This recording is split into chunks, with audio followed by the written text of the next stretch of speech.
companion. That's where I long to be, with my three good companions. Just my rifle, pony and me. Microciné, bonjour ou bonsoir, ça va dépendre de l'heure à laquelle vous allez découvrir cette nouvelle émission. Nous allons parler aujourd'hui d'un livre qui s'intitule Ce que le féminisme fait au cinéma. C'est un livre qui a été pensé et écrit par Hélène Fish. Je montre le livre qui est édité chez Agone. Voilà. Et bien évidemment, comme d'habitude, dans le descriptif de la vidéo, vous allez retrouver un lien qui vous permet de vous procurer ce livre. Et Hélène Fish est enseignante et historienne. Elle est chercheuse associée au Centre d'histoire sociale des mondes contemporains à Paris 1. Et c'est son premier livre. Et il y a aussi une préface de Valérie Ray-Robert. Comment allez-vous? Très bien, merci de me recevoir. Bon, je suis très content parce que il y a un peu plus d'un an, un an et demi, j'avais fait une émission qui avait été un peu houleuse avec Geneviève Tellier. Oui, c'est le mot. Voilà, c'est le mot. Mais en tout cas, je sais que cette émission a suscité pas mal d'intérêt et parfois il y a eu aussi des contradictions, mais ça c'est tout à fait logique. Donc je suis assez content de renouer, enfin de renouer le dialogue avec un mouvement, un sujet, quelque chose enfin, une actualité qui est toujours aussi contemporaine, malheureusement, et je parle plutôt des travers de l'antiféminisme, et ça me fait vraiment plaisir. Voilà, ça, je mets ça de côté. Alors, c'est un livre qui a cette particularité, et vous me contredisez si je me trompe, mais en tout cas, ce qui ce que soulève le livre, c'est surtout une certaine décennie dans l'histoire du cinéma français, c'est les années 70. Et moi, ça peut être la première question. Qu'est-ce qui a fait que, même si vous l'expliquez dès le départ, certes, mais qu'est-ce qui a fait que ça soit un objet central de votre analyse des représentations genrées au cinéma? Français, pardon, pour le coup. Oui, alors le choix de la périodisation, il est lié au fait que, bon, alors c'est un travail qui est, la version, très, très éditée et allégée d'une, thèse que j'ai soutenue, à Paris 1 en 2023. Et en fait, quand on construit un objet d'étude en thèse, il y a un questionnement premier. Donc c'est vrai que moi, mon questionnement initial, c'était, j'étais très intéressée par l'interface cinéma-société et je voulais comprendre comment les représentations collectives se co-construisaient avec voilà, des objets culturels qui sont construits par ces représentations et qui, en retour, modèlent les représentations elles-mêmes, tant et si bien qu'on ne sait plus trop où ça démarre, où ça commence et où ça finit. Et je voulais voir comment ces deux choses dialoguaient dans ce qu'on pourrait appeler des jeux d'écho, mais aussi des décalages à des moments. Et du coup, j'étais tout particulièrement curieuse de la façon dont les grands moments de lutte politique pouvaient Mmh. impacter les représentations cinématographiques. Et dans ces moments de lutte politique, j'ai fait le choix de travailler sur un moment important dans l'histoire française qui est le moment des années 70 où on assiste à une massification des luttes féministes dans le cadre du MLF, de ce qu'on a appelé parfois le mouvement féministe de la deuxième vague. Mmh. Et par ailleurs, c'était pratique pour moi parce que c'est vrai que c'est une décennie, et c'est ce qu'on essaye de faire quand on fait un travail de thèse, on essaye de combler des lacunes.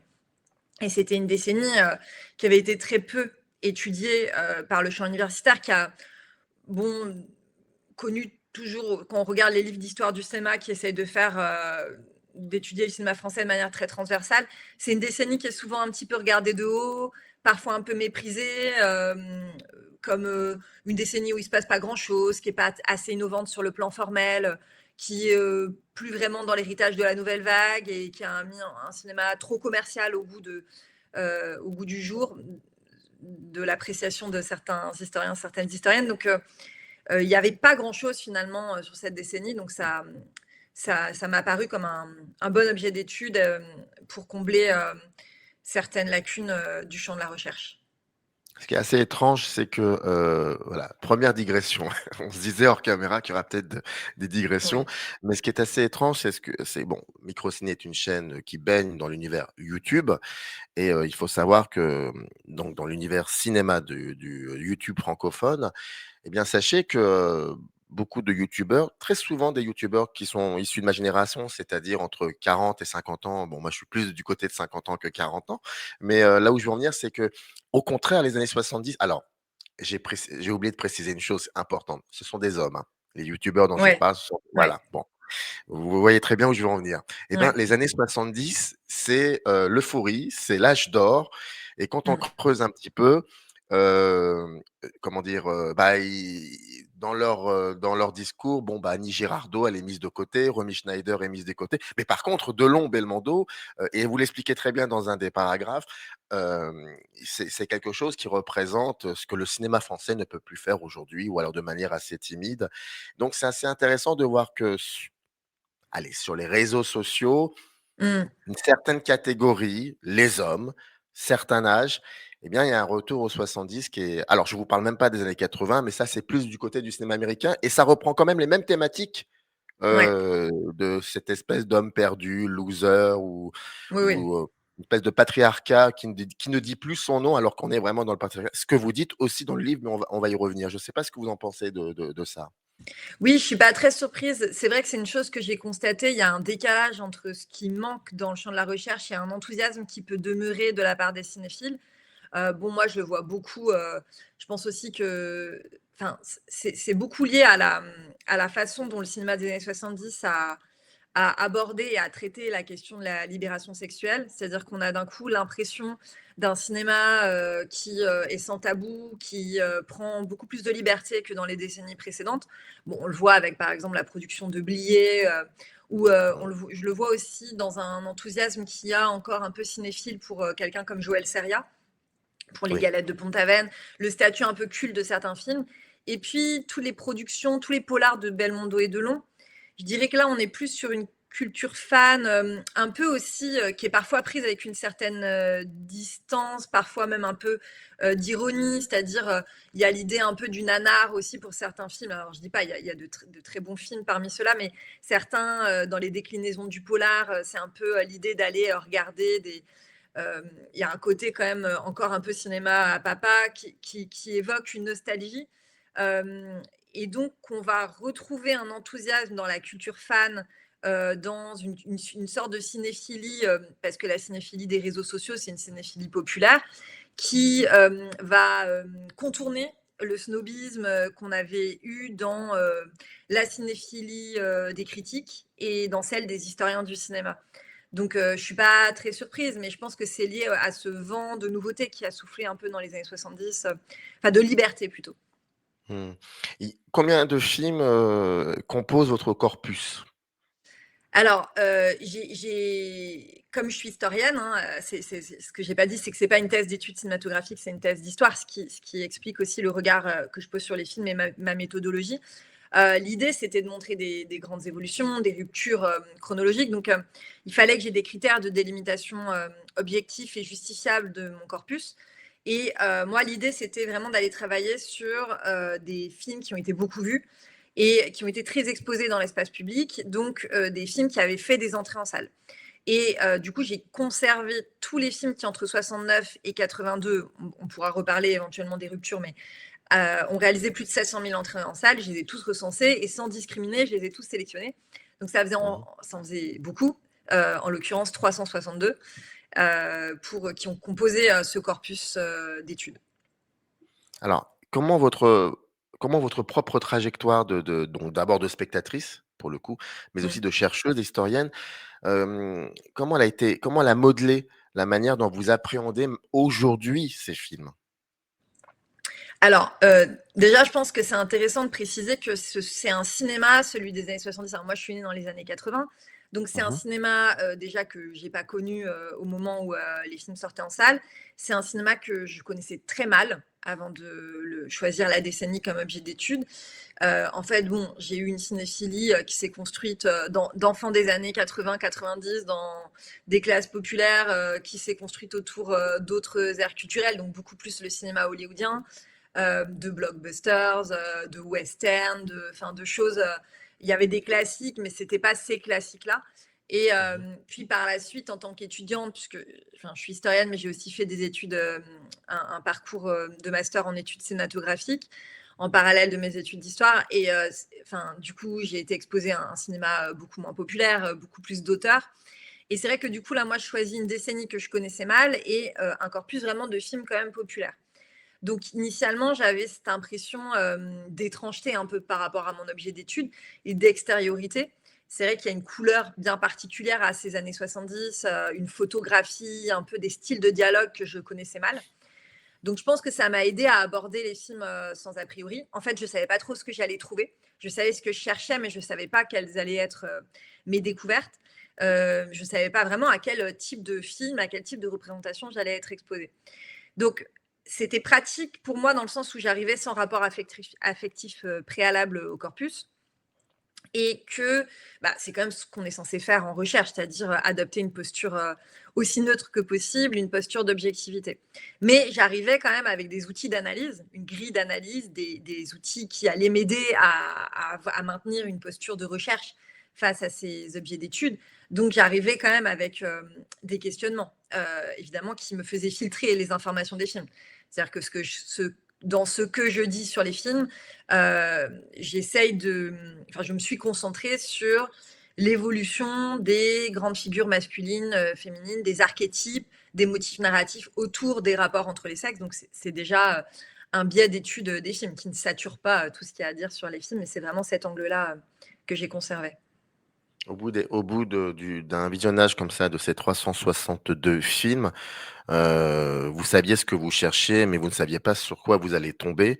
Au bout de ce visionnage, votre première réaction, est-ce que vous êtes, étonné de ce que vous voyez? Pas forcément. Quelle a été votre première réaction? Là, je parle vraiment de la spectatrice pour le coup. Mmh. C'est vrai qu'au fur et à mesure, alors je les vois, vous imaginez bien 362, en plus certains qui sont quand même difficiles à trouver, qui étaient pas sortis en DVD, je vais, les chercher un petit peu partout dans les archives de l'INA, je les récupère un peu comme je peux. Donc ça me prend quand même une grosse année, déjà de tout visionner et au fil de mon parcours de visionnage, c'est vrai que, je vois émerger des choses, qui me surprennent beaucoup. Alors, il y a des choses auxquelles je m'attendais. Je m'imaginais que j'allais, étant donné la période qui était propice, voir une évolution des figures féminines et voir peut-être émerger des figures de femmes très indépendantes, qui se mettent à travailler dans des domaines masculins, qui revendiquent une autonomie corporelle, affective, etc. Ça, je m'attendais à voir ce type de figure. Et je les trouve effectivement.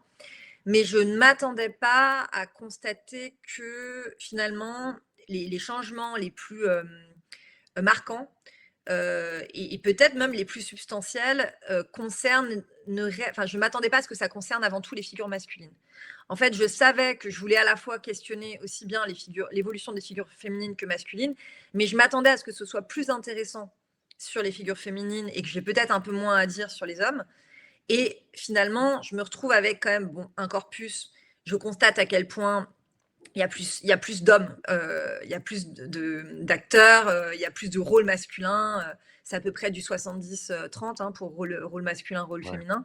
Et que finalement, il y a beaucoup à dire sur les évolutions des masculinités dans les années 70. Donc ça, c'était une découverte intéressante. Et puis, il y avait des motifs, oui, que je n'avais pas, ou des types de personnages dont je n'aurais jamais perçu l'importance si je n'avais pas fait un visionnage aussi massif. Et j'étais très, très étonnée par la sérialité de certains motifs et la façon. Alors, c'est pas très étonnant, c'est une caractéristique de la culture de masse, c'est une caractéristique des films qui visent un large public, de reprendre de manière sérielle des motifs qui ont bien fonctionné.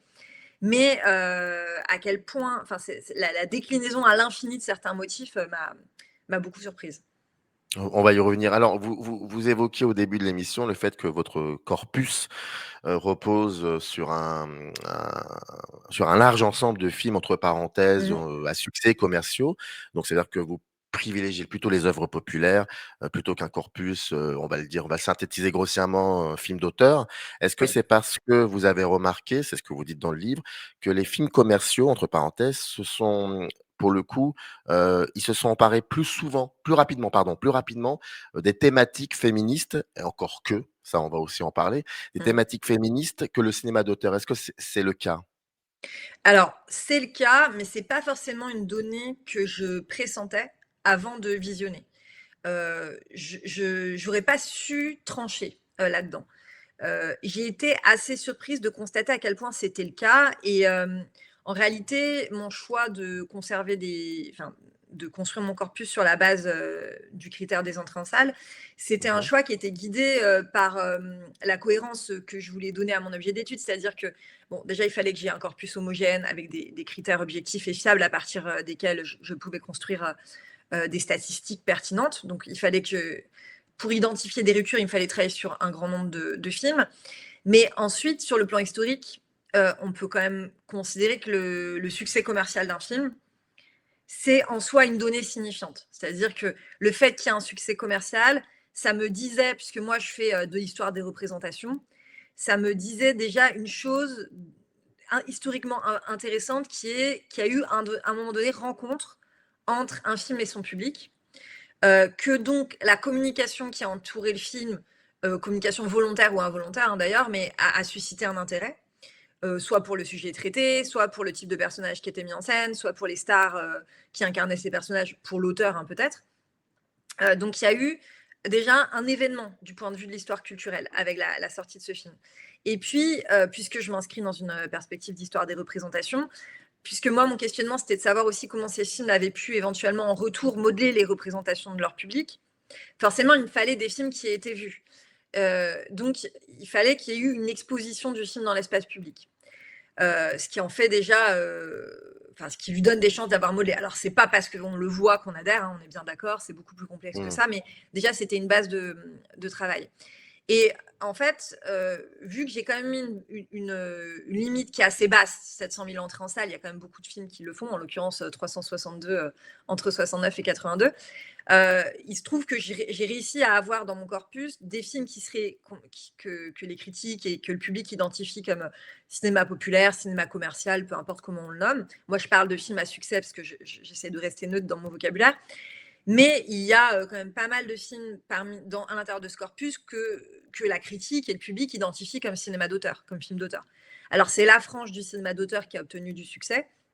Mais effectivement, ça m'a permis quand même de confronter des films qui étaient issus d'univers totalement différents et que habituellement en études cinématographiques ou en histoire du cinéma ou en histoire culturelle, on n'étudie pas conjointement, qu'on ne confronte pas. Habituellement, ceux qui étudient le cinéma d'auteur, ils ne s'embarrassent pas à aller regarder les grands succès de populaires de l'époque et inversement. Donc, en fait, je me suis rendu compte que ça a été un atout d'avoir ces deux choses dans le corpus parce que effectivement, ça m'a donné des points de comparaison qui m'ont amené à des conclusions auxquelles je ne m'attendais pas forcément. À Quels savoir sont les notamment que, oui, Oui. à savoir que du point de vue des représentations genrées, parce que c'est pas vrai hein, sur des questions de représentation disons, sur la question d'autres rapports de domination dans la société, notamment de classe sociale. Je pense Mmh. que là, le cinéma d'auteur peut être et a été, enfin c'est souvent comme ça qu'il a été étudié, mais il est pertinent de dire qu'il est plus progressiste, peut-être en tout cas qu'il pose des questions plus politiques de ce point de vue-là et qu'il questionne plus la société sur la question des rapports de classe et des hiérarchies de classe.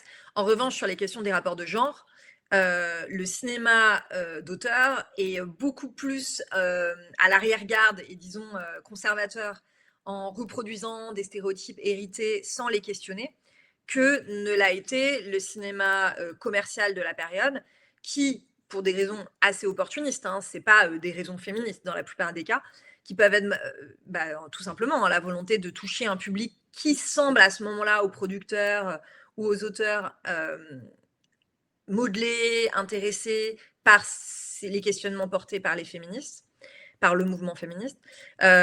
Ils voient là une opportunité, enfin, ils perçoivent une demande dans la société pour des figures féminines nouvelles, notamment, à laquelle ils vont répondre. Ils vont y répondre, comme je le disais, pas pour des raisons militantes, mais pour des raisons commerciales, mais du coup, ils vont y répondre. Alors, ils vont y répondre de manière imparfaite, de manière très ambiguë parfois, mais ça va occasionner un renouvellement des représentations genrées qui est sans précédent quand même, une accélération de ce renouvellement. Et ça, c'est porté vraiment par des grands succès commerciaux de la période. Deuxième digression. Est-ce que la critique de cinéma qui est voilà, je viens de là, est-ce qu'elle remarque cela à l'époque? Pas du tout. Et pas du tout, et elle se Est-ce fourvoie, qu'elle je fait dirais. semblant? Est-ce qu'elle fait semblant de ne pas voir? Voilà, ça serait plutôt comme ça que Non. je tournerais ma question pour le coup. Alors, Je pense déjà pour l'excuser, cette critique de cinéma de l'époque. Alors, bon, déjà, il faut dire qu'elle est très, très, très masculine. Bon, c'est un métier qui Oui. demeure masculin, mais qui l'est dans les années 70, on va dire à 80. J'ai pas fait de statistiques, mais plus de 90%, ça c'est certain. Elle est très masculine, mais même quand on a affaire à des hommes politisés, on va dire des hommes qui pourraient être des hommes qui auraient des sympathies vis-à-vis du mouvement féministe de l'époque, pour leur défense, c'est quand même très difficile de percevoir ça quand on est immergé dans la masse des films et qu'on les voit au compte-gouttes, au gré des sorties. C'est quand même difficile de percevoir ça si on n'a pas une vision, je pense, avec le recul, comme j'ai eu l'opportunité de l'avoir. Bon. Mais ensuite, non, je pense qu'en fait, ils sont tellement pris par leur biais idéologique et les représentations qu'ils ont du cinéma, et notamment le piédestal sur lequel ils mettent les auteurs de cinéma, Oui. qu'ils ne peuvent pas concevoir que ces auteurs ne soient pas les plus progressistes. Voilà, parce que pour eux, cinéma commercial égale un cinéma qui obéit à la loi du marché, donc qui est souvent qualifié dans les textes de bourgeois, qui est qualifié, ou de petit bourgeois, enfin pour dire qu'il est conventionnel en fait. Et il se retrouve à encenser comme extrêmement révolutionnaires des représentations qui sont effectivement provocatrices, mais qui sont en réalité réactionnaires sur le plan des représentations genrées, qui sont clairement antiféministes en l'occurrence. Il se retrouve à les encenser comme provocatrices par opposition à des films beaucoup plus féministes dans leur représentation, qui sont considérés comme voilà, plan-plan, petit bourgeois, etc. Alors c'est vrai que ce sont des films qui étaient probablement moins innovants sur le plan formel. Donc on pourrait dire qu'ils sont petits bourgeois du point de vue des représentations si on a envie. Mais ils en font quelque chose de politique, ce que ça n'est pas, en inversant carrément, dans certains cas, la lecture que, en tout cas, moi, je fais aujourd'hui de ces films. Quels critères permettent, selon vous, de caractériser une œuvre comme porteuse, pour le coup, d'un imaginaire antiféministe? Ah, alors c'est une bonne question. Alors, bon, pour répondre à cette question, il faudrait déjà dire que la société française des années 70, elle demeure malgré les luttes féministes complètement structurée par une domination économique, politique et culturelle des hommes, qui se traduit notamment, c'est l'un des effets, mais c'est pas le seul, par une répartition asymétrique du pouvoir, qui est elle-même, on pourrait dire, justifiée et naturalisée par des discours normatifs sur ce que sont naturellement les femmes, ce que seraient naturellement les hommes, ce qui expliquerait que la répartition asymétrique du pouvoir serait juste, nécessaire et naturelle. Et ça contribue à enfermer les uns et les unes et les autres, puisque les hommes aussi sont aussi enfermés par ces représentations-là, dans des rôles qui sont stéréotypiques, soi-disant complémentaires, et qui permettent la reproduction à l'infini du rapport de domination. Pourquoi je dis ça? Parce que, évidemment, du coup, une fois qu'on a dit ça, toute construction à l'écran de figures féminines ou masculines qui proposent des alternatives à ces normes genrées, qui vont dans le sens d'une rupture avec cette dissymétrie, d'une mise en asymétrie, d'une mise en symétrie, pardon, du masculin et du féminin, ou d'une subversion de la hiérarchie, ça va être progressiste. Donc ça va être progressiste, ça va aller dans le sens des luttes féministes, ça va dans le sens de l'égalité, si vous voulez. À l'inverse, on a, je dirais, deux types de représentations qui ne vont pas dans ce sens-là. On a déjà, et c'est ce qui est le plus massif, des films qui vont reproduire inconsciemment les stéréotypes, l'asymétrie du rapport de pouvoir par la reproduction de stéréotypes. Et donc, on peut les considérer, ces films, comme assez conservateurs, même y compris des fois quand ça vient de cinéastes qui, politiquement, ne se perçoivent pas, ne se vivent pas comme conservateurs, mais ils ont parfois des choses qu'ils n'ont pas explorées encore dans leur biais idéologique. Et puis, dans certains cas, qui sont plus rares quand même, j'ai carrément, et là, il y a une dimension parfois plus militante chez certains, parfois elle est inconsciente. J'observe des représentations qui vont organiser une résistance à la volonté d'égalité et de déconstruction des stéréotypes. Donc, ça va être, par exemple, chercher à renforcer des hiérarchies perturbées par les luttes de l'époque, soit en ridiculisant la recherche d'égalité, donc en ridiculisant des figures à l'écran de femmes qui sont explicitement ou implicitement associées au féminisme, soit en opérant des punitions spectaculaires à l'écran des femmes qui avaient cherché l'émancipation, qui avaient cherché la liberté, qui avaient incarné une forme d'indépendance et qui sont punies pour ça. Ça, c'est assez répandu. Soit en faisant renaître de leur cendre, parce qu'elles disparaissent un peu sur le début de la période, des figures masculines ultra viriles, un peu agressives, qui arrivent avec une virilité presque surjouée, surperformée. Alors là, moi, je pense évidemment au polar de Belmondo et de Delon qui opèrent ça, qui sont des figures Mais ils sont seuls. conquérantes, qui... Pardonnez-moi de vous avoir interrompu, mais vous dites mais ils sont seuls. Il n'y a plus Ouais, cette idée, ils tuent le père, ils sont seuls. Et c'est ce ouais. que je disais au début de l'émission, mais enfin, je reprends juste ce que vous évoquez ce que vous analysez dans le livre, c'est que c'est quand même un système patriarcal qui ne dit pas son nom. Pour le coup, Oui, on est complètement. encore, voilà, on prolonge. Oui, Pardonnez-moi. parce qu'en fait, ce que je montre aussi, bon, on aura peut-être l'occasion d'y revenir, mais c'est que, en fait, les figures qu'on aurait pu appeler au cinéma des figures de patriarches, qu'on peut qualifier, disons, qui ont vraiment structuré le cinéma des années 30, des années 40 et des années 50 aussi, qui se sont un peu éclipsés dans les années 60 parce qu'on a beaucoup de figures de jeunes hommes qui ont pris le devant de la scène. Ces figures-là, elles disparaissent totalement du cinéma des années 70. Ou quand elles sont présentes, elles sont incarnées par Gabin et c'est vraiment une fin de règne, c'est vraiment les dernières années de Gabin à l'écran. Ou sinon, les hommes qui les incarnent toujours, ils incarnent des figures de patriarches complètement décrédibilisées, vraiment de ce que j'appelle dans le livre des pères abusifs. Certaines sont incarnées par Bernard Blier, d'autres par Jean Carmet. C'est vraiment des figures très très négatives, qui portent une charge très négative. On en trouve dans les films de Chabrol, qui aiment bien mettre en scène des patriarches abusifs, par exemple. Et donc, ces figures-là, elles s'éclipsent. Donc, ce qui aurait pu incarner à l'écran ce patriarcat, et qu'on aurait pu imaginer que la contre-attaque antiféministe, ça aurait été de ramener, de redonner leur lettre de noblesse à ces figures-là. Mais ça ne serait pas assez subtil, je pense, pour la période. Ça ne colle plus avec l'époque. Ils ont un côté quand même... ils appartiennent au passé, d'une certaine façon. Et je pense que inconsciemment ou consciemment, les cinéastes, les équipes qui font des films à l'époque l'ont bien compris, que ce soit des producteurs, des scénaristes, des réalisateurs, et que la façon dont ils ramènent le pouvoir masculin, c'est une façon différente. Et c'est ces figures, notamment, il n'y a pas que ça, hein, mais c'est notamment ces figures de machos ultra viriles qui performent une virilité solitaire. C'est plus des pères, ils règnent pas sur une famille. Et d'ailleurs, par rapport aux polars des années 30 et des années 50, qui sont beaucoup des polars construits autour de bandes d'hommes, on garde des bandes d'hommes à l'époque, mais c'est des bandes d'hommes qui fuient, des bandes d'hommes qui se cachent et qui se retranchent derrière justement le rempart de la sociabilité masculine, de l'homosociabilité. Ça, on retrouve ces figures-là, mais c'est plutôt des figures blessées d'hommes en fuite. En revanche, les figures incarnées par Belmondo et Delon dans leurs polars, elles sont... alors, surtout pour Belmondo, parce que pour Delon, des fois, il y a des failles, mais elles sont quand même toujours toutes puissantes, mais elles sont toutes puissantes dans une forme de solitude, d'isolement, et presque d'une société où ils incarnent un pouvoir solitaire, quoi. Et ça constitue pour moi une contre-attaque qui est encore possible, parce qu'ils vont exercer le pouvoir en l'absence des personnes qu'ils dominent. Donc, c'est un pouvoir qui n'est pas trop menacé à l'écran, notamment par des présences féminines qui sont très, très exclues des polars des années 70.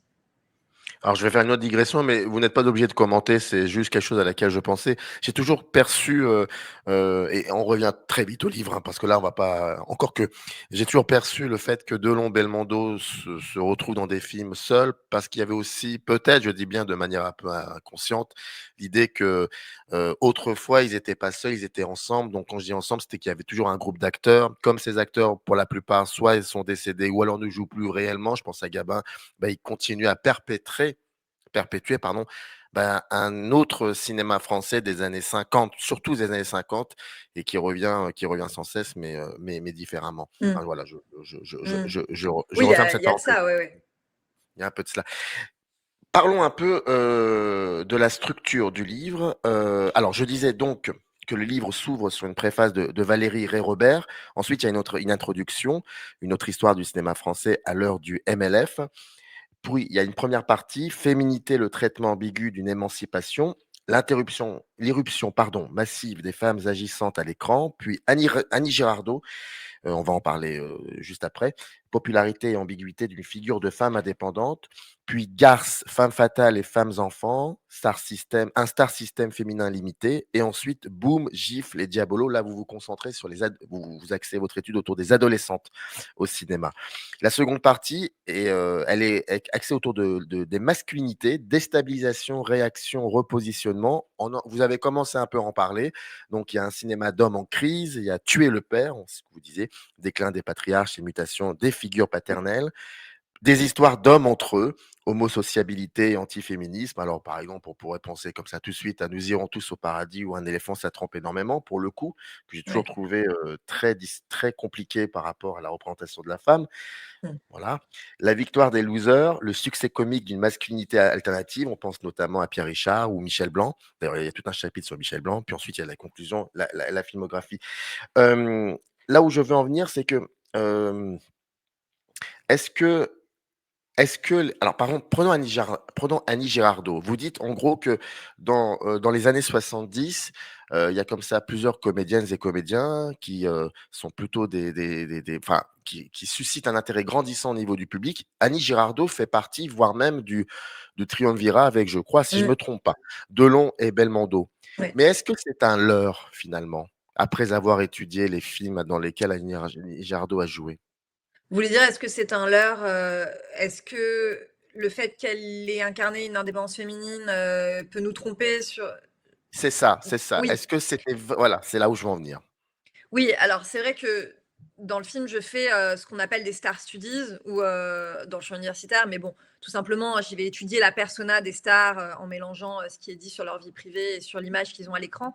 Et c'est vrai que je me concentre sur vraiment les grandes stars de l'époque, c'est-à-dire celles qui parce que le fait qu'elles aient remporté une telle adhésion de la part du public, enfin le fait qu'ils enregistrent autant, qu'il y a un tel enthousiasme autour d'eux, qu'ils enregistrent autant d'entrées en salle et cetera, en soi est un événement intéressant du point de vue de l'histoire des représentations. Et c'est vrai qu'une des découvertes, vous me demandiez si j'avais été surprise en visionnant les films, Mmh. une des surprises que j'ai eues, c'était justement l'importance d'Annie Girardot durant la période, que moi je sous-estimais totalement, je l'avoue volontiers, je la connaissais mal, évidemment je savais qui elle était, j'avais vu quelques-uns de ses films, mais je n'avais aucune idée de l'importance sur le plan commercial et sur le plan de sa popularité durant la période. Et donc, pour répondre, essayer de répondre à ce que vous me demandez, non, je ne crois pas que ça soit un leurre. C'est-à-dire qu'en fait, le champ cinématographique des années 70, il est un reflet de la société qu'il produit. Pas, alors, non pas parce qu'il traduirait exactement ce qui se passe dans la société, hein, c'est absolument pas le cas, mais en tout Mmh. cas, il est un reflet des questionnements de la société et je dirais aussi des conflits qui parcourent cette société. Et s'il y a un terme qui, je trouve, définit bien les années 70 du point de vue du champ cinématographique, c'est le terme conflit. Il y a énormément de conflictualité. Et cette conflictualité, on la retrouve à toutes les échelles. C'est ce que je dis en conclusion d'ailleurs. On la retrouve aussi bien à l'intérieur des films où on a des personnages qui s'affrontent, notamment dès lors qu'il y a des femmes très agissantes dans les films, elles peuvent se heurter aux personnages masculins qui les entourent. On a ce film justement assez spectaculairement traitement de choc. Annie Girardot affronte Alain Delon, un film de Alain Gessuat. Et en fait, il y a cette conflictualité à l'intérieur des films, d'un film à l'autre. Et donc Annie Girardot, elle incarne l'une des mutations de l'époque, c'est-à-dire qu'on a des femmes à l'écran qui sont ce que j'appelle de plus en plus agissantes, c'est-à-dire qu'elles vont se mettre à initier l'action. Alors ça ne veut pas dire qu'il n'y avait aucune femme qui initiait l'action, bien entendu, dans le cinéma des décennies précédentes, ça a existé, mais là ça devient massif. Elles ne sont plus cantonnées au rôle de bel objet du regard, elles vont vraiment prendre les commandes dans beaucoup de films. Et parmi les femmes qui initient l'action dans les films, je dirais qu'il y a 3 actrices vraiment qui incarnent ça. Il y a cette mutation. Il y a Annie Girardot, mais qui est de loin la première, vraiment. Et il y a également 2 actrices pareil, moi, que je ne voyais pas dans ce rôle-là, et pourtant c'est le cas, qui sont Miu Miu et Marlène Jobert. Alors, qui incarnent justement généralement c'est ça leur ambiguïté, des personnages qui sont entre fragilité et force, c'est-à-dire qui démarrent très fragiles, et le film nous montre leur entrée en action. elles ont un devenir agissant au fil du film. Et donc, ça peut aussi être lu comme une sorte de métaphore de la décennie, c'est-à-dire une montée en puissance de personnages qui ont un arc narratif intéressant. Et donc, Annie Girardot est vraiment très loin là-dessus. Évidemment, si on résumait les années 70 à ça, on se fourvoierait sur ce qui a été vraiment la période et sur ce qui a été le cinéma de la période, puisque ce qui domine quand même si on a ces personnages-là qui sont très nouveaux, ce qui domine quand même, c'est les manifestations de l'antiféminisme, enfin, qui quantitativement prennent plus de place. Mais il n'empêche que c'est une réalité aussi de la période et que je trouve ne doit pas être effacée, qui est bien réelle et à laquelle j'ai aussi voulu redonner de la place parce que pour le coup, elle n'avait jamais été étudiée. Ou Est-ce très peu. que, il y a aussi une chose qui est assez intéressante, c'est que, par exemple, est-ce que vous auriez en tête, 1 ou 2 films, de ce corpus qui répond parfaitement aux critères, de personnages, d'intentions antiféministes pour le coup? Alors, Voire même du backlash pour le coup. Ça, c'est plutôt ouais. ça moi qui m'intéresse. Ouais. Du backlash. Alors, bon, je dirais qu'il y a une certaine tendance dans la. Alors, un backlash subtil, on le trouve dans la multiplicité des personnages d'hommes en crise. Ça, c'est vraiment une tendance de fond, une manifestation très forte de ce backlash, subtil, parce que, en fait, au premier abord, si on regarde 1 ou 2 films, c'est juste des hommes qui vont pas bien. Bon, un réalisateur a tout à fait le droit de montrer des hommes qui vont pas bien, mais le fait que ce que j'ai compté, c'est l'avantage de travailler sur un large corpus, c'est qu'on peut chiffrer. Je constate dans le livre, pardon, que j'ai 30% des personnages masculins de la période qui sont des hommes qui vont très mal. Donc, ce que j'ai appelé des hommes en crise. Dans certains de ces films où les hommes vont très mal à cause de personnages de femmes qui vraiment les oppriment, évidemment, on a une manifestation plus ou moins consciente d'antiféminisme. Alors, là, je dirais que les films, évidemment, de Blier viennent en tête, et les films Oui. de Ferreri. Mais on est bien d'accord, Blier et Ferreri eux-mêmes ont une certaine ironie sur ce qu'ils sont en train de faire au moment où ils le font. Il n'empêche que ce qu'ils produisent à l'écran, c'est des images d'hommes. La dernière femme est spectaculaire de ce point de vue-là, hein, parce que pour le coup, Depardieu, il y incarne un homme dont la femme carrément l'a abandonné seule avec un bébé de 2 ans pour rejoindre le MLF, ce qui, on en conviendra à l'époque, n'était pas quelque chose numériquement de très il n'y avait pas une très grande réalité sociale de ce phénomène dans la société. Pourtant, j'ai beaucoup de figures d'hommes abandonnés durant la période. Donc, c'est vraiment des hommes célibataires qui élèvent seuls des enfants, abandonnés par des femmes indépendantes. Bon, voilà. Et dans le cas de Depardieu, dans La dernière femme, c'est un homme qui se morfond. Alors, il y a une certaine pitié qui se mélange de mépris un peu qu'on peut avoir pour cet homme. Mais il n'empêche que c'est un homme qui va tellement mal qu'il en vient, bon, je vais spoiler la fin, mais à l'auto-émasculation, à l'autocastration. Bon. Et donc, il y a une forme de suicide, on ne sait pas s'il vit ou s'il meurt derrière, mais bon, en tout cas, il s'automutile, il va très mal, etc. On le retrouve, ce schéma-là, on le retrouve de manière un peu plus subtile, mais à peine dans La Grande Bouffe.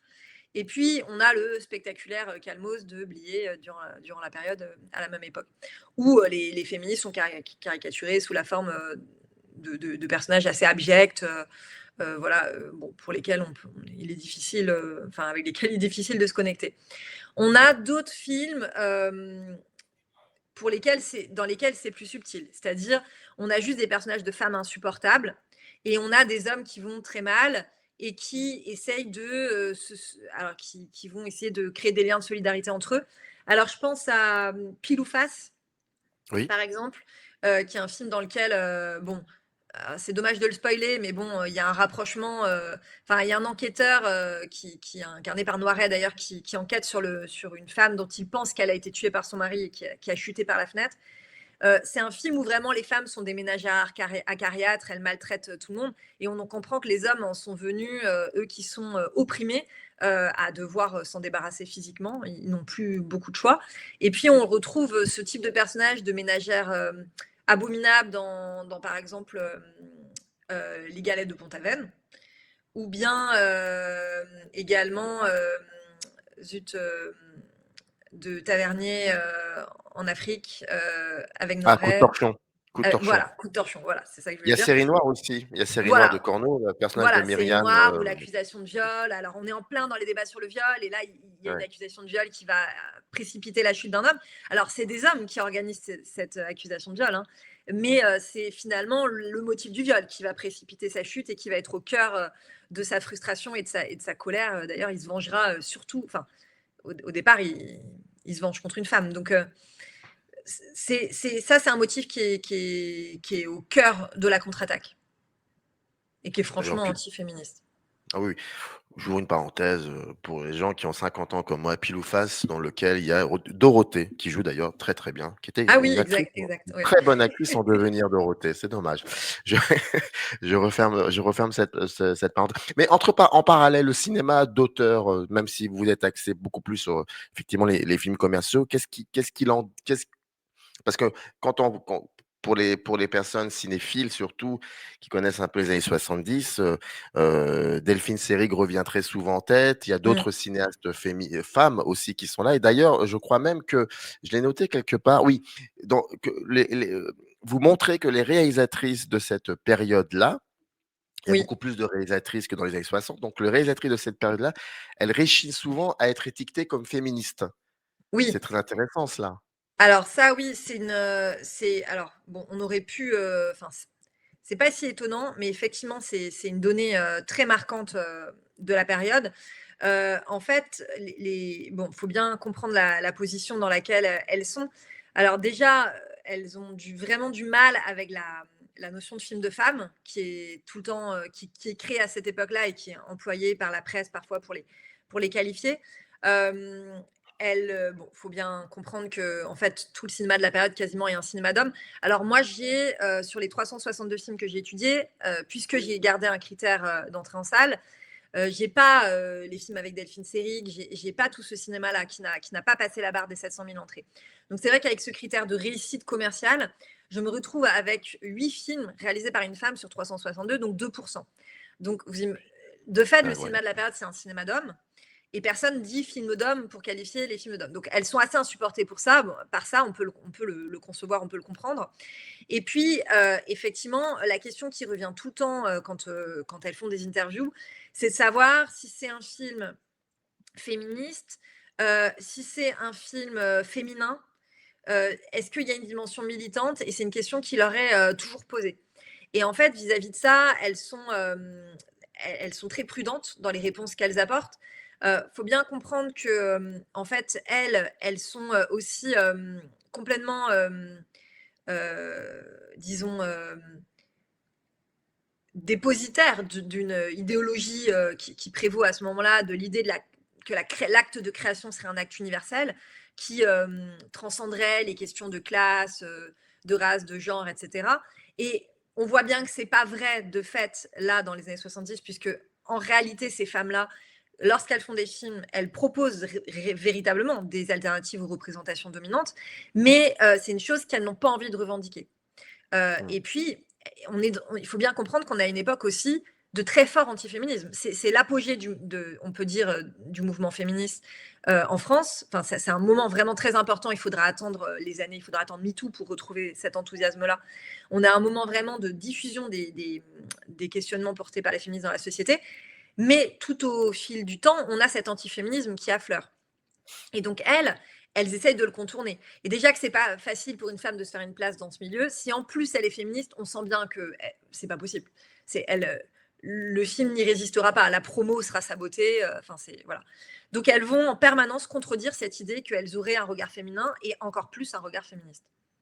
Il y a des propositions esthétiques et narratives assez distinctes qu'apportent ces cinéastes, ces quelques cinéastes. Sur ces 8 films, je dirais qu'en fait, le seul qui va vraiment faire une proposition qui fait que ce film pourrait s'inscrire dans une démarche autoriste, au sens où on la définit traditionnellement, c'est La fiancée du pirate de Nelly Kaplan.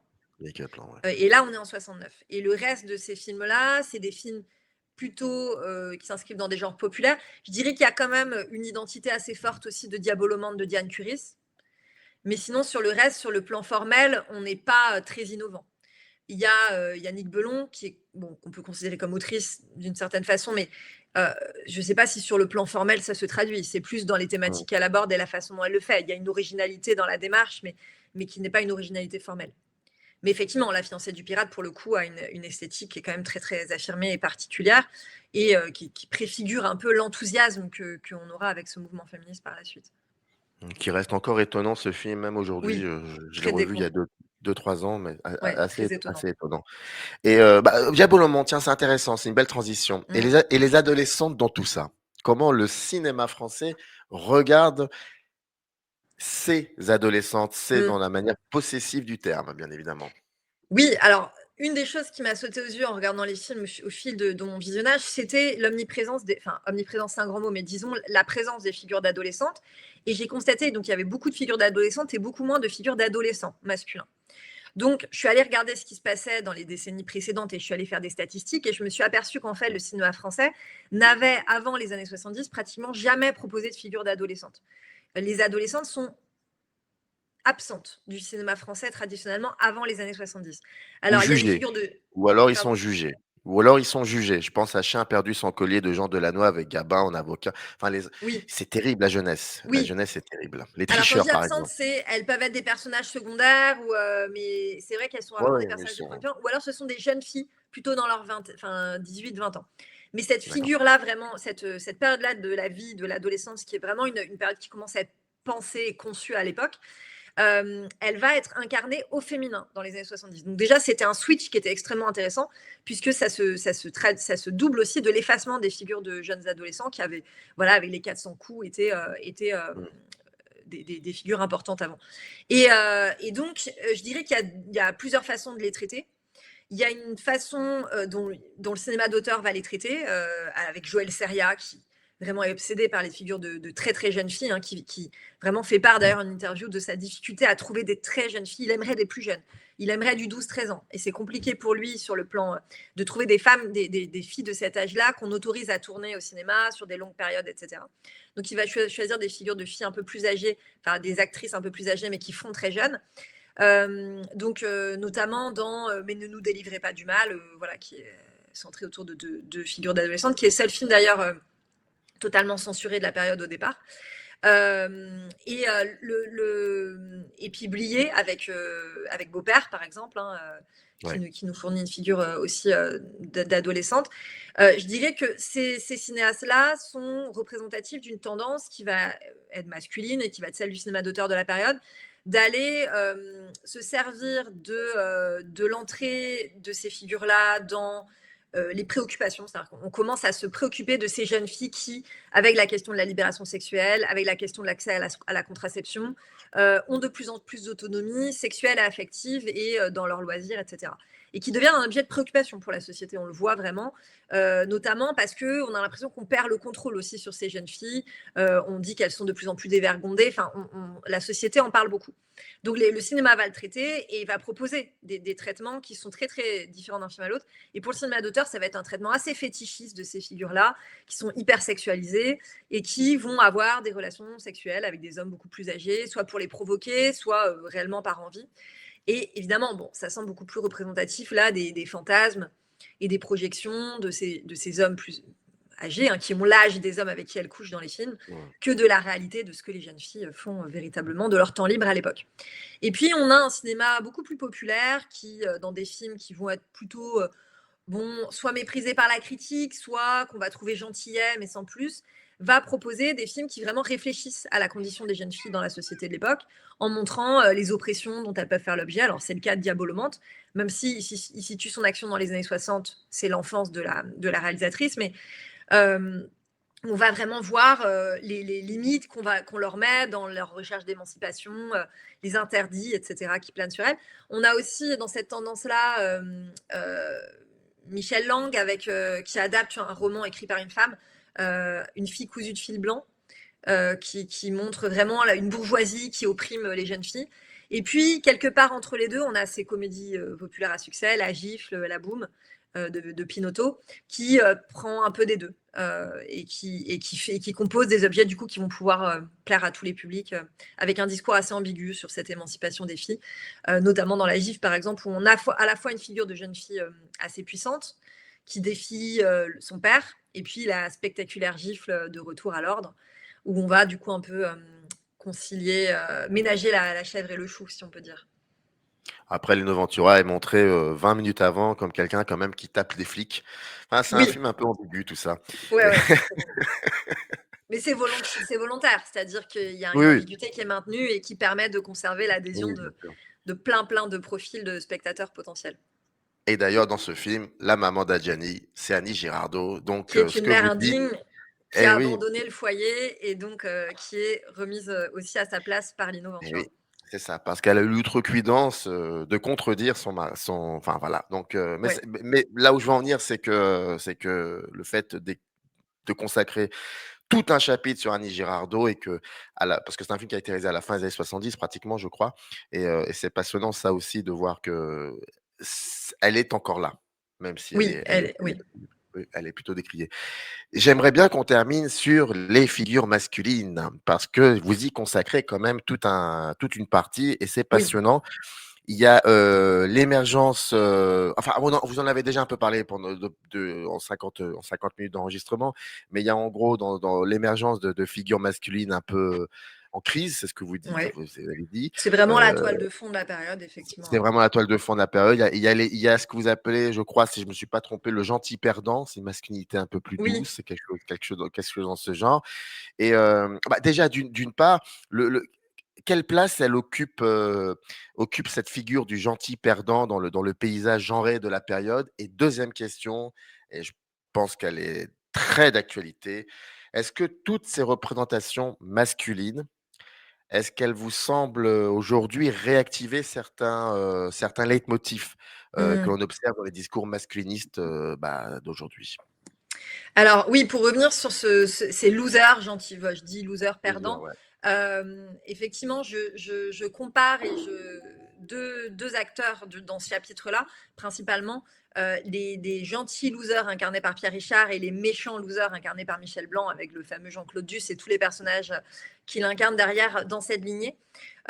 L'idée, c'est de montrer que, en fait, en soi, c'est pas parce qu'il est maladroit, rêveur, gaffeur et un peu loser que ça nous donne la coloration, enfin, qu'il est réactionnaire ou progressiste. Parce que finalement, j'oppose les deux pour montrer que les figures incarnées par Pierre Richard, qui sont des figures comiques dans les deux cas, que ce soit Michel Blanc ou Pierre Richard, ces figures de gaffeurs, rêveurs, elles sont utilisées un peu comme des candies de Voltaire pour montrer les travers de leur société. Donc il y a quelque chose d'assez politique dans ces figures. Moi, c'est une chose aussi que j'ai redécouverte, la dimension politique du cinéma de Pierre Richard que j'avais sous-estimée. Et ça pour le coup, comme Pierre Richard, il est auteur de son propre personnage, puisque depuis Le Mmh. Distrait en 70, c'est lui qui écrit la plupart de ses rôles durant la période et qui réalise aussi les films, il va quand même pas se donner un mauvais rôle. Il se donne un rôle de, certes, personnage qui constitue un contrepoint total de la virilité. Enfin, c'est un contre-pied. Il prend la virilité à contre-pied. Il est absolument pas viril et on rigole de ça, mais qui est valorisé quand même par notamment, je dis, le triomphe amoureux du gentil loser qui est organisé à l'écran. Il y a un happy end par la séduction de très belles femmes d'ailleurs, enfin d'actrices, enfin de femmes incarnées par de très belles actrices, notamment Jane Birkin par exemple ou Mireille d'Arc. Et du coup, j'estime que dans cette période-là, il constitue une sorte de modèle valorisé, un vrai modèle alternatif qui est pris au sérieux. C'est un modèle comique, mais quand même valorisé. Et en soi, pour moi, là, il y a un effet du mouvement féministe. C'est-à-dire que, notamment, Pierre Richard, il va incarner des personnages qui sont choisis par ces belles jeunes femmes parce qu'elles n'en peuvent plus des filles, des machos qui les draguent au quotidien et qu'elles aspirent à être en relation avec un homme beaucoup plus doux. Et à l'inverse, Michel Blanc, qui démarre sa carrière plus tard, dans la période, arrive à un moment où le backlash s'est vraiment affirmé et où cette figure de loser, elle va être tournée en dérision avec beaucoup de cruauté à travers des figures de losers qui sont beaucoup moins innocents et qui sont beaucoup plus pervers, obsédés sexuels, vraiment des ratés négatifs. Et là, elles sont plutôt utilisées justement pour valoriser des figures très viriles autour d'eux, qui constituent l'idéal et au contraire railler le manque de virilité des personnages incarnés par Michel Blanc, avec beaucoup de cruauté, qui fait que ce ne sont absolument pas des alternatives, au contraire c'est plus une mise en garde aux hommes qui regardent que vraiment surtout il ne faut jamais ressembler à ça et il faut essayer d'incarner le contre-pied total de ça. Mais de manière générale, pour du coup répondre à la deuxième partie de votre question sur, ce qui reste aujourd'hui et comment c'est réactivé ou pas par le contexte actuel. Effectivement, moi, ce qui est intéressant, c'est que j'ai commencé à travailler sur ce corpus à un moment où on n'était pas du tout entré dans la quatrième vague, Ouais. qui a commencé un peu avant MeToo. Donc moi, j'ai vu au fil du temps où je regardais ces films et où je les décryptais et j'étais en train de travailler dessus et où je voyais comment il y avait eu des évolutions puis ensuite un backlash. J'ai vu se dérouler sous mes yeux à nouveau dans la société, dans le monde réel, un nouveau mouvement féministe et puis un backlash qui arrivait en même temps. Et j'ai été extrêmement surprise de voir que autant les objets des revendications féministes avaient beaucoup évolué, puisque entre la deuxième vague et la quatrième, les objets autour desquels les revendications féministes se sont articulées, ça a vraiment changé. Mais à l'inverse, le discours anti-féministe n'avait pas changé, restait articulé autour des mêmes motifs. Alors, je dirais qu'il y a une nouveauté quand même, c'est autour des figures d'incel, de involuntary celibate, qui est la dramatisation du célibat masculin. Ça, c'est une nouveauté, je dirais, de notre période actuelle, puisque dans les années 70, le célibat masculin n'est pas dramatisé. Le célibat masculin est même montré comme une force, comme je l'ai dit, avec les figures d'hommes solitaires incarnés par Delon, par Belmondo. Et c'est au contraire le contact des femmes qui est dangereux et qui entraîne la crise de la masculinité. Donc ça, c'est nouveau. En revanche, le motif de la crise, bon, bah, il est hyper d'actualité. C'est l'idée que les féministes qui, bon, on le rappelle, je ne sais pas si c'est utile, mais j'aime bien le redire, n'ont pour revendication quand même, c'est la définition même du féminisme, que l'égalité, hein, et certainement pas la domination des femmes sur les hommes. Non, il Mais faut le rappeler parce c'est que c'est pas mal de le ouais, rappeler. ouais, c'est pas À mal, la ouais, base, ouais. c'est assez modéré hein, comme revendication. Mais le fait que l'idée selon laquelle le féminisme, l'égalité aurait été atteinte et que les féministes auraient continué à aller trop loin parce qu'elles sont très radicales et que donc elles seraient dans une dynamique maintenant d'écrasement et d'oppression des hommes et qu'on serait dans une société où les hommes seraient opprimés, alors ce qu'aucun indicateur ne permet d'attester, hein, cette idée, elle existait déjà dans les années 70. Et elle se traduit du coup par ce motif de la crise de la masculinité, avec l'idée que les hommes vont maintenant très très mal parce qu'ils sont les nouveaux opprimés. C'est absolument décorrélé de la réalité sociale, mais c'est une stratégie consciente ou inconsciente, parce que je pense que chez beaucoup d'hommes qui font des films, elle est totalement inconsciente, qui permet de les régénérer d'une certaine façon, de les doter d'un statut qui leur est dénié maintenant, c'est-à-dire celui de victime. Bon, ça revient en force actuellement, hein, on le voit avec l'idée de la crise de la masculinité. Alors le premier qui l'a remis au goût du jour en France, ça commence à dater, c'est Éric Zemmour. Puisque Éric Zemmour, on a Oui. oublié, maintenant il est beaucoup sur le créneau du racisme, mais on a oublié quand même qu'au départ, Éric Zemmour, son objet, c'était l'antiféminisme. Il s'est vraiment fait connaître comme ça quand il est apparu dans le champ médiatique, avant même qu'il soit un homme politique. Il avait Et écrit un livre d'ailleurs en ce sens. voilà, Il avait écrit c'est un ça. de tous ses premiers livres. Je crois même le Et donc, premier, je sais plus, il faudrait confirmer. c'était un des premiers, oui, qui a eu un assez grand succès, mais où vraiment on riait un peu de lui au départ, mais il a repopularisé ces thématiques qui étaient typiquement, il s'appuyait sur des auteurs des années 70. Et ça avait un peu périclité et c'est revenu avec lui en France. Et là, voilà, ça commence à obtenir une adhésion massive. C'est ça la nouveauté. C'est-à-dire que, bon, Éric Zemmour faisait bien rire au début, en tout cas la plupart des gens, et aujourd'hui, il a quand même beaucoup plus d'écho chez une frange du public masculin. Je devrais vous faire parvenir des extraits d'émissions, pardonnez-moi d'insister encore là-dessus, d'émissions faites par des youtubeurs sur certains films de ces 3-4 dernières années où ces films ont l'outrecuidance de mettre en avant la femme. Vous seriez, vous seriez quand même étonné, même si quand même Oui. j'imagine avec le travail que vous avez fait sur le corpus, vous Je avez dû regarde, mais lire c'est des vrai que des fois, choses. je me Oui, protège. oui, non, il faut se protéger de ça Mais parce que mais c'est, alors je rappelle quand même, le livre «Ce que le féminisme fait au cinéma», c'est un titre trompeur, vous le dites d'ailleurs dans le livre. Si on s'arrête à ce titre, on pourrait croire le contraire, mais c'est autre chose et c'est édité chez Agon, donc vous trouverez dans le descriptif, toutes les informations pour vous procurer ce livre. Alors bien évidemment, je le dis souvent lorsque j'invite, lorsqu'un auteur ou une autrice, accepte mon invitation, je dis souvent, nous avons discuté de 0,01% de oui, ce qu'il y a dans le vraiment, livre. oui, oui. Ouais, Sachez-le, voilà, ouais. sachez-le. Il y a Je beaucoup, beaucoup préfère de le choses, dire oui. par respect pour mon invité d'aujourd'hui.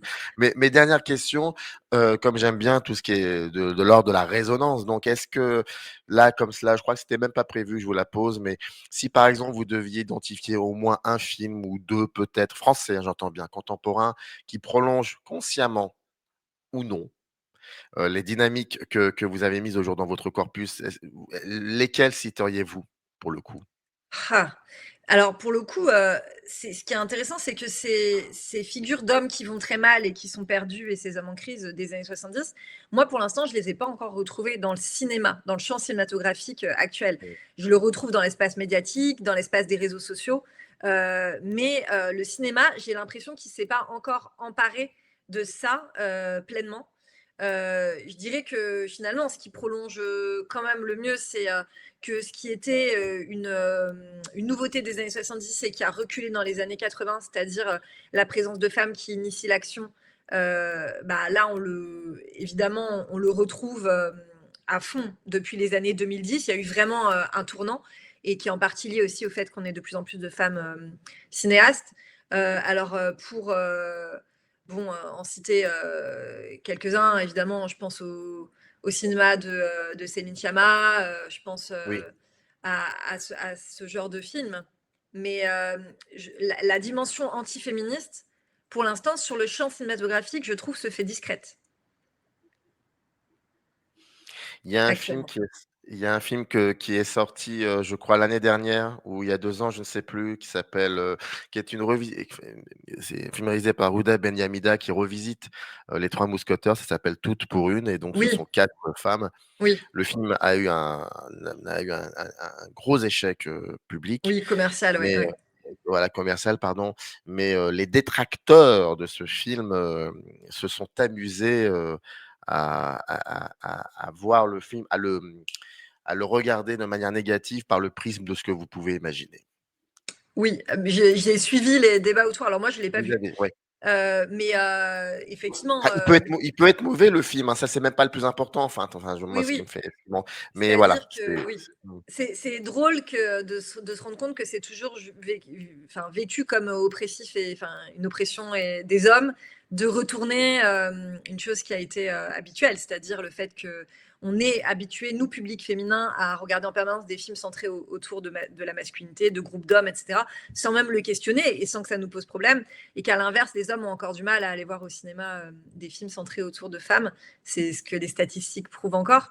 mmh, Comme si, en fait, les femmes arrivaient à s'intéresser aux vies des hommes, bah, parce qu'elles n'ont pas eu le choix aussi, si elles voulaient consommer des objets culturels, mais que l'inverse était encore difficile. Alors évidemment, ça ne concerne pas tout le monde, mais on sent qu'il y a encore des résistances de ce point de vue-là. Alors c'est probablement pas la principale cause de l'échec commercial du film, mais on peut non. imaginer que ça a joué. Mmh. Ce que le féminisme fait au cinéma, c'est un livre, d'Hélène Fisch, édité chez Agone. Le voilà, il est encore disponible. Merci beaucoup Hélène, en tout cas, d'avoir pris le temps de répondre à mes questions. C'était un plaisir. Avec Merci beaucoup. plaisir. Merci. Générique. Arrive in the canyon. That's where I long to be with my three good companions. Just my rifle, pony and me.